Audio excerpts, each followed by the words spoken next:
Hello friends, ഇന്ന് നമ്മൾ തയ്യാറാക്കാൻ പോകുന്നത് റവയും തേങ്ങയൊക്കെ വെച്ചിട്ട് നമുക്ക് വളരെ പെട്ടെന്ന് തന്നെ നമുക്ക് തയ്യാറാക്കാൻ പറ്റുന്ന ഒരു 4 മണി പലഹാരമാണ്. ഇത് കുട്ടികൾക്കൊക്കെ വളരെയധികം ഇഷ്ടമാകും. അതുപോലെ തന്നെ നമുക്ക് പെട്ടെന്ന് തന്നെ ഇത് തയ്യാറാക്കുകയും ചെയ്യാം. ഒരുപാട് ചേരുവകളൊന്നും വേണ്ട, വീട്ടിലുള്ള ചേരുവകൾ വെച്ച് വളരെ പെട്ടെന്ന് തന്നെ നമുക്ക് ചെയ്തെടുക്കാവുന്നതാണ്. അപ്പോൾ വീഡിയോ ഇഷ്ടമാവുകയാണെങ്കിൽ ലൈക്ക് ചെയ്യാനും ഷെയർ ചെയ്യാനും കമൻറ്റ് ചെയ്യാനും ചാനലൊന്ന് സബ്സ്ക്രൈബ് ചെയ്ത് സപ്പോർട്ട് ചെയ്യാനും മറക്കരുത്. അപ്പോൾ നമുക്ക് വീഡിയോയിലേക്ക് പോകാം. അപ്പോൾ ഞാനൊരു കടായി അടുപ്പത്ത് വെച്ചിട്ടുണ്ട്. കടായി ഒന്ന് ചൂടായിട്ട് വരുമ്പോഴേക്കും അതിലേക്ക് ഞാൻ 1 ടേബിൾ സ്പൂൺ നെയ്യാണ് ചേർത്ത് കൊടുക്കുന്നത്. അപ്പോൾ നമ്മുടെ നെയ്യൊക്കെ നല്ല രീതിയിലൊന്ന് ചൂടായി വരുമ്പോൾ അതിലേക്ക് കുറച്ച് കശുവണ്ടിയും കിസ്മിസും ഇട്ടിട്ട് ഒന്ന് നല്ലതുപോലെ ഒന്ന് വറുത്തെടുക്കണം. ആദ്യം ഞാൻ കശുവണ്ടിയാണ് ഇട്ട് കൊടുത്തേക്കുന്നത്. അപ്പോൾ അതൊന്ന് വറുത്തെടുത്ത ശേഷം നമുക്ക് കിസ്മിസും കൂടി ഇട്ടിട്ട് ഒന്ന് ഫ്രൈ ചെയ്തെടുക്കണം. പിന്നെ ഈ കശുവണ്ടിയും കിസ്മിസും ഒക്കെ നമ്മുടെ കയ്യിലുണ്ടെങ്കിൽ മാത്രം ചേർത്ത് കൊടുത്താൽ മതി. ഇനി ഇതിനെക്കാട്ട് കൂടുതൽ ചേർക്കണമെന്നുണ്ടെങ്കിൽ അങ്ങനെയും ചേർത്ത് കൊടുക്കുക. അപ്പോൾ അതാണ്ട് ഞാൻ കിസ്മിസും കൂടി ഇട്ട് കൊടുത്തിട്ടുണ്ട്. അതും കൂടി ഇട്ട് നല്ല രീതിയിലൊന്ന് ഫ്രൈ ചെയ്തെടുത്തിട്ടൊന്ന് കോരിയെടുക്കുക. ഇനി അതേ കടായിൽ തന്നെ ഞാൻ 1.5 കപ്പ് റവ ചേർത്ത് കൊടുക്കുന്നുണ്ട്. നമുക്ക് നെയ്യ് വേണമെന്നുണ്ടെങ്കിൽ കുറച്ചുകൂടി ചേർത്ത് കൊടുക്കാം കേട്ടോ. അപ്പോൾ അതാണ്ട് 1.5 കപ്പ് റവയാണ് ഞാൻ ചേർത്ത് കൊടുക്കുന്നത്. ഇത് നമ്മൾ വറുത്ത റവ എടുത്താലും നമ്മൾ പാക്കറ്റിൽ മേടിക്കുന്ന വറുത്ത റവ എടുത്താലും ഒന്നുകൂടി നല്ല രീതിയിലൊന്ന് വറുത്തെടുക്കണം. ഇനി നമുക്കിത് ലോ ഫ്ലെയിമിൽ വെച്ച് കൊടുത്തുകൊണ്ട് നല്ല രീതിയിലൊന്ന് വറുത്തെടുക്കണം. നമ്മളിതിൻ്റെ തീ ഒന്നും കൂട്ടി വെക്കരുത്. തീ കൂട്ടി വെച്ചാൽ ഈ റവയുടെ കളർ പെട്ടെന്ന് അങ്ങ് മാറും. അപ്പോൾ നമ്മൾ ഉണ്ടാക്കുന്ന സ്നാക്സ് നല്ല രീതിയിൽ നമുക്ക് കിട്ടത്തില്ല. അപ്പോൾ തീ കുറച്ച് വെച്ച് കൊടുത്തുകൊണ്ട് തന്നെ ഒരു 5 മിനിറ്റോളം നമ്മൾ നല്ല രീതിയിൽ കൈവിടാതെ തന്നെ ഇത് ഇളക്കി നല്ല പോലെ ഒന്ന് റോസ്റ്റ് ചെയ്തെടുക്കണം.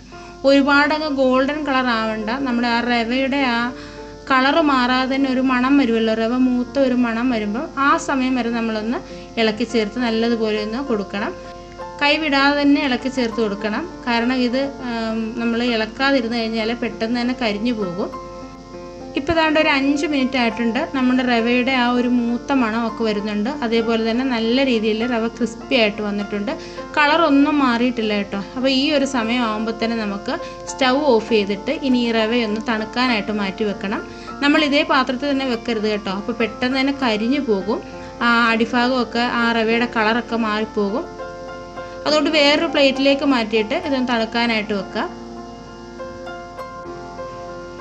ഇനി അതേ കടായി തന്നെ ഞാൻ അടുപ്പത്ത് വെച്ചിട്ടുണ്ട്. ഇനി ഇതിലേക്ക് നമ്മൾ റവ എടുത്ത അതേ കപ്പിന് തന്നെ 1/2 കപ്പ് പഞ്ചസാര ചേർത്ത് കൊടുക്കുന്നുണ്ട്. അതിലേക്ക് 1/4 കപ്പ് വെള്ളവും കൂടി ഒഴിച്ചു കൊടുത്തിട്ട് ഈ പഞ്ചസാര നല്ലതുപോലെ ഒന്ന് മെൽറ്റാക്കി എടുക്കണം. നമുക്ക് ഷുഗർ സിറപ്പ് ഉണ്ടാക്കിയെടുക്കാനാണ്. ഇത് ഒരു നൂൽ പരുവൊന്നും ആകേണ്ട ആവശ്യമില്ല കേട്ടോ. പഞ്ചസാര ഒന്ന് അലിഞ്ഞ് കിട്ടിയാൽ മാത്രം മതി. പഞ്ചസാര നല്ല രീതിയിലൊന്ന് അലിഞ്ഞു വന്നിട്ടുണ്ട്, ചെറുതായിട്ട് തിള വന്നിട്ടുണ്ട്. അപ്പോൾ ഈ സമയം ഞാൻ ഇതിലേക്ക് 1 കപ്പ് തേങ്ങ ചിരകിയതാണ് ചേർത്ത് കൊടുക്കുന്നത്.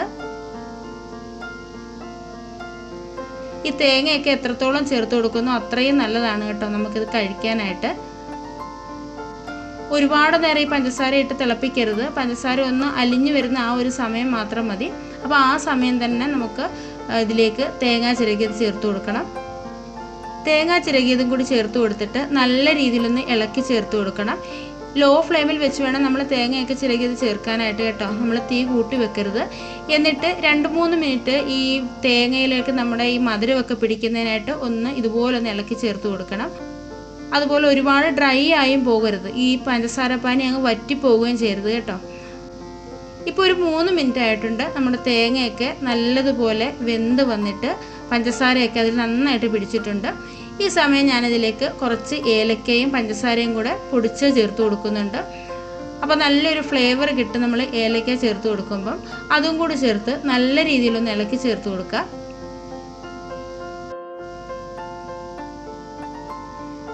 ഇപ്പോൾ എല്ലാവർക്കും മനസ്സിലായി കാണാം നമ്മൾ എന്താണ് ഉണ്ടാക്കുന്നതെന്ന്. റവ കൊണ്ടുള്ള ലഡുവാണ് നമ്മൾ ഉണ്ടാക്കുന്നത്. തരിയുണ്ട എന്നൊക്കെ പല നാട്ടിലും പറയാറുണ്ട്. അപ്പോൾ നമുക്കിത് വളരെ പെട്ടെന്ന് തന്നെ ഉണ്ടാക്കാവുന്നതാണ്. കുട്ടികൾക്കൊക്കെ ഒരുപാട് ഇഷ്ടപ്പെടുകയും ചെയ്യും. അപ്പോൾ അതാണ്ട് ഞാനിനി ഈ സമയത്ത് ഇതിലേക്ക് നമ്മൾ വറുത്ത് വെച്ചിരിക്കുന്ന റവയാണ് ചേർത്ത് കൊടുക്കുന്നത്. റവയും കൂടെ ചേർത്തിട്ട് നല്ല രീതിയിലൊന്ന് ഇളക്കി ചേർത്ത് നമ്മുടെ ആ റവയൊക്കെ നല്ല രീതിയിൽ നനഞ്ഞു വരുന്ന രീതിയിലൊന്ന് ഇളക്കി ചേർത്ത് കൊടുക്കുക. റവ ചേർത്തിട്ട് ഇളക്കി കൊടുക്കുമ്പോൾ ഇതേപോലെ തന്നെ നല്ലപോലെ നനഞ്ഞ് കിട്ടണം. ഡ്രൈ ആയിട്ട് പോകരുത്. അതുകൊണ്ട് നമ്മുടെ പഞ്ചസാരപ്പാനി ഒരുപാട് വറ്റിപ്പോകരുത്. അതിന് മുമ്പ് തന്നെ നമ്മൾ റവ ചേർത്ത് കൊടുക്കണം. ഇനി ഇതിന് നമുക്ക് പാലൊഴിച്ച് വേണമെങ്കിൽ നമുക്കിത് ചെയ്യാവുന്നതാണ് കേട്ടോ. പക്ഷേ നമ്മൾ ഇങ്ങനെ ചെയ്യുകയാണെങ്കിൽ നമുക്കിത് കുറച്ച് നാൾ സ്റ്റോർ ചെയ്യാനായിട്ട് പറ്റും. പാലൊഴിച്ചൊക്കെ ചെയ്യുകയാണെങ്കിൽ അധികം നാൾ നമുക്ക് സ്റ്റോർ ചെയ്യാൻ പറ്റില്ല. ഒരിക്കലും നമ്മൾ തീ കൂട്ടി വെക്കാനേ പാടില്ല. ലോ ഫ്ലെയിമിൽ വെച്ച് കൊടുത്തുകൊണ്ട് തന്നെ 1-2 മിനിറ്റ് നല്ലതുപോലെ ഒന്ന് ഇളക്കി ചേർത്ത് കൊടുക്കണം. ഇപ്പോൾ പഞ്ചസാരയൊക്കെ നമ്മുടെ റവയിലേക്ക് പിടിച്ചിട്ട് നല്ല രീതിയിൽ കിട്ടിയിട്ടുണ്ട്. ഇനി ഈ സമയം വേണമെന്നുണ്ടെങ്കിൽ ഇതിലേക്ക് കുറച്ച് നെയ്യും കൂടെ ആഡ് ചെയ്ത് കൊടുക്കാം കേട്ടോ. ഞാനിപ്പോൾ നെയ്യൊന്നും ചേർക്കുന്നില്ല. 1-2 മിനിറ്റ് ഇതേപോലെ നല്ലതുപോലെ ഒന്ന് ഇളക്കി ചേർത്ത് കൊടുത്തിട്ട് നമുക്ക് സ്റ്റൗ ഓഫ് ചെയ്യണം. എന്നിട്ട് ചൂടോടുകൂടി തന്നെ നമുക്കിത് ബോളാക്കി എടുക്കണം. നമ്മളിത് തണുക്കാനായിട്ട് മാറ്റി വെക്കരുത് കേട്ടോ. ഒരുപാട് തണുത്ത് പോയത് ചിലപ്പോൾ ഹാർഡായി പോകും. അല്ലെന്നുണ്ടെങ്കിൽ നമ്മളിത് ബോൾ പിടിക്കുമ്പോൾ അങ്ങനെ നമുക്ക് കിട്ടത്തുമില്ല. അപ്പോൾ ചെറിയ ചൂടോട് തന്നെ കൈകൊണ്ട് പിടിക്കാൻ പറ്റുന്ന ആ ചൂടോട് കൂടി തന്നെ നമുക്കിത് ബോളാക്കി എടുക്കണം. ഞാനിതൊരു പ്ലേറ്റിലേക്ക് മാറ്റുന്നുണ്ട്. നല്ല ചൂടുണ്ട്. നമുക്ക് കൈ തൊടാൻ പരുവത്തിനുള്ള ചൂടിന് നമുക്കിതൊന്ന് ഉരുട്ടിയെടുക്കണം. ഇനി ഇത് കുറച്ചൊന്ന് ചൂടൊന്ന് ആറി വരുമ്പോൾ ചിലപ്പോൾ ഇത് ഹാർഡായി പോകാൻ സാധ്യതയുണ്ട്. അങ്ങനെ വരുവാണെന്നുണ്ടെങ്കിൽ നല്ല തിളച്ച വെള്ളം 1-2 ടേബിൾ സ്പൂൺ ചേർത്ത് കൊടുക്കുക. പച്ചവെള്ളം ഒഴിക്കരുത്. നല്ലതുപോലെ തിളച്ച വെള്ളം തന്നെ ഒഴിച്ചു കൊടുക്കണം. അപ്പോൾ ഒന്ന് ഉരുട്ടിയെടുക്കാൻ പരുവത്തിന് ആ വെള്ളം ചേർത്ത് കൊടുത്തിട്ട് അന്നേരം നമുക്കത് ബോളാക്കി എടുക്കാവുന്നതാണ്. ഇനി ഇതിലേക്ക് നമുക്ക് നേരത്തെ വറുത്ത് വെച്ചിരിക്കുന്ന കശുവണ്ടിയും കിസ്മിസും കൂടി ചേർത്ത് കൊടുക്കാം. ഇത് നമ്മൾ സ്റ്റൗ ഓഫ് ചെയ്യുന്നതിന് മുമ്പ് അന്നേരം നമുക്ക് ആ റവയ്ക്കകത്ത് ഇട്ട് കൊടുത്താലും മതി കേട്ടോ. ഇപ്പം ഞാൻ പ്ലേറ്റിലേക്ക് മാറ്റിയ ശേഷം ഇട്ട് കൊടുക്കുന്നതേ ഉള്ളൂ. അപ്പോൾ അതും കൂടി ചേർത്ത് നല്ലതുപോലെ ഒന്ന് ഇളക്കി ചേർത്ത് കൊടുക്കുക. ഇപ്പോഴും നല്ല ചൂട് തന്നെയുണ്ട്. അപ്പോൾ ഒന്ന് ഇളക്കി ചേർത്ത് കൊടുത്തിട്ട് നമുക്കിത് ബോളാക്കി എടുക്കാം. ചൂടോടുകൂടി തന്നെ നമ്മളിത് ചെയ്തെടുക്കണം കേട്ടോ. ഇല്ലെന്നുണ്ടെങ്കിൽ അത് പിന്നീട് നമ്മൾ തണുത്ത് കഴിഞ്ഞത് ഇതുപോലെ ബോളാക്കി എടുക്കാൻ നോക്കിയാൽ അത് കറക്റ്റായിട്ട് കിട്ടത്തില്ല.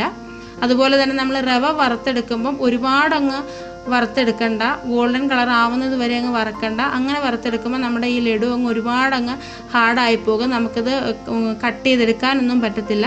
അപ്പോൾ ഇതാ കണ്ടില്ലേ, ഇതേപോലെ ഒന്ന് ഉരുട്ടി എടുത്തിട്ടുണ്ട്. അപ്പോൾ ബാക്കിയുള്ളത് നമുക്ക് ഇതേപോലെ തന്നെ ഒന്ന് ഉരുട്ടിയെടുക്കാം. പിന്നെ നമ്മുടെ കയ്യിൽ കിസ്മിസും കശുവണ്ടിയൊക്കെ ഉണ്ടെന്നുണ്ടെങ്കിൽ ചേർത്ത് കൊടുത്താൽ മതി. ഇത് കുട്ടികൾക്കൊക്കെ ഒരുപാട് ഇഷ്ടപ്പെടുന്നതാണ് കേട്ടോ. നമുക്ക് വളരെ പെട്ടെന്ന് തന്നെ നമുക്ക് ഉണ്ടാക്കിയെടുക്കുകയും ചെയ്യാം. ഒരുപാട് ചേരുവകളൊന്നും ആവശ്യമില്ല. അപ്പോൾ ഇതാ ഇതുപോലെ തന്നെ ബാക്കിയുള്ളതെല്ലാം പെട്ടെന്ന് തന്നെ ഒന്ന് ചെയ്തെടുക്കാം. അപ്പോൾ ഇതാ കണ്ടില്ലേ, നമ്മുടെ അടിപൊളി നല്ല സൂപ്പർ ടേസ്റ്റിലുള്ള റവ ലഡു ഇവിടെ എല്ലാം റെഡിയാക്കി വെച്ചിട്ടുണ്ട്. അതുപോലെ തന്നെ നമ്മുടെ ചാനലിൽ നല്ല നല്ല വീഡിയോസൊക്കെ ഞാൻ ഇതിനു മുമ്പ് അപ്ലോഡ് ചെയ്തിട്ടുണ്ട്. അപ്പോൾ അതൊക്കെ കാണാത്തവരൊന്ന് കണ്ടു നോക്കുക. കണ്ടിട്ട് നിങ്ങളുടെ അഭിപ്രായങ്ങൾ അറിയിക്കുക. അപ്പോൾ ഇന്നത്തെ ഈ വീഡിയോ ഇഷ്ടമായിട്ടുണ്ടെങ്കിൽ ലൈക്ക് ചെയ്യാനും ഷെയർ ചെയ്യാനും കമൻറ്റ് ചെയ്യാനും ചാനലൊന്ന് സബ്സ്ക്രൈബ് ചെയ്യാനും മറക്കരുത്. അപ്പോൾ നമുക്ക് അടുത്തൊരു വീഡിയോയുമായിട്ട് വളരെ പെട്ടെന്ന് തന്നെ കാണാം. അതുവരേക്കും ബൈ. Thank you.